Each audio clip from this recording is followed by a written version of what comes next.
Hello, Annette here of The Inner Part. I'm talking about anger today. Anger, I think, might be the most misunderstood emotion that there is. What do you reckon? How are you with anger in other people? Do you find yourself go tense and scared and want it all just to stop? Want to get away from it as quick as you can? Anger in other people can be explosive. It can be damaging. I'm not denying that. I just think we've got it all wrong. Some people, even some therapists, because it used to be a practice, would recommend things like, for them, the person with the anger, bashing a pillow, going, chopping wood, or even throwing things somewhere safe, of course. But that doesn't work. It keeps the anger going. So remember that for yourself when you feel anger. You don't need to do that. But there is something else you need to do, because really anger can be damaging emotionally and physically. So if you really, truly want to be responsible for how you feel, then feel it. It's simple, not easy when you've got an old pattern. Maybe you've got an old pattern of stuffing it down. You're never going to let yourself feel angry. It's just too damaging because you've seen what happens for other people. Certainly, I know I used to be very scared of my dad's anger and my husband's anger. And so there was no way I was going to feel angry because I could feel the effect that it had on me when somebody else was angry. So there's no way I was going to let myself be angry or feel angry like that. I didn't want to do that to somebody else.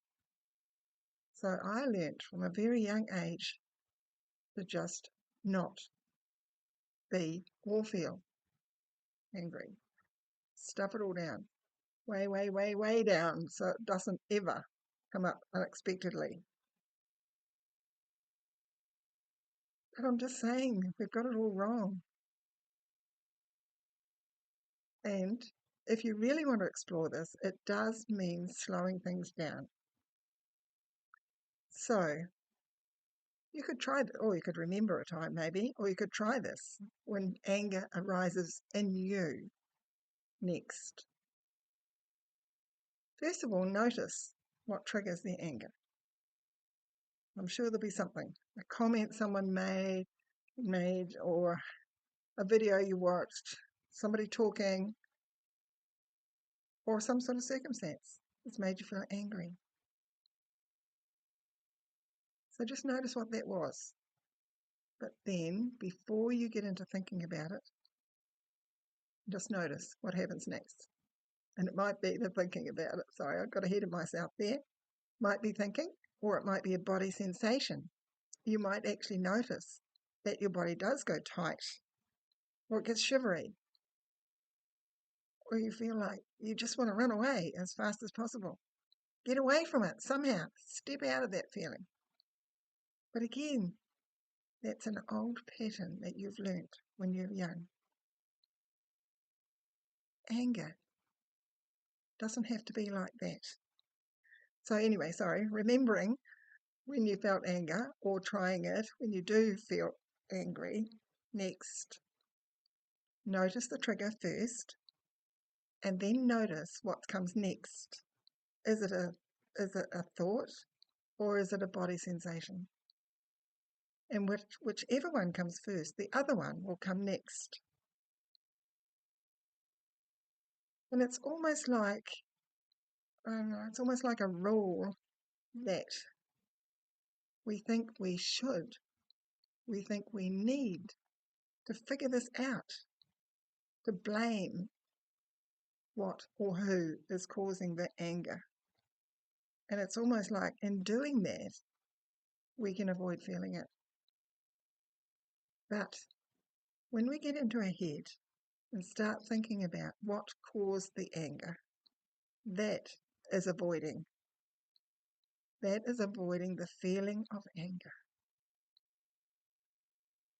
So, when you notice the trigger and you notice the sensation and the thinking and whatever one comes first, right then, just stop the thinking. Be aware of the sensation in your body and allow it to be. Allow the anger to be where it is being felt in your body. Just keep stopping the thinking and focus on your body. And something magical might happen. You might notice that actually the feeling just seems to dissolve. And I'll be curious about how that is for you. Do you notice? Do you realize that your thinking has a lot to do with feeling anger and it's staying there?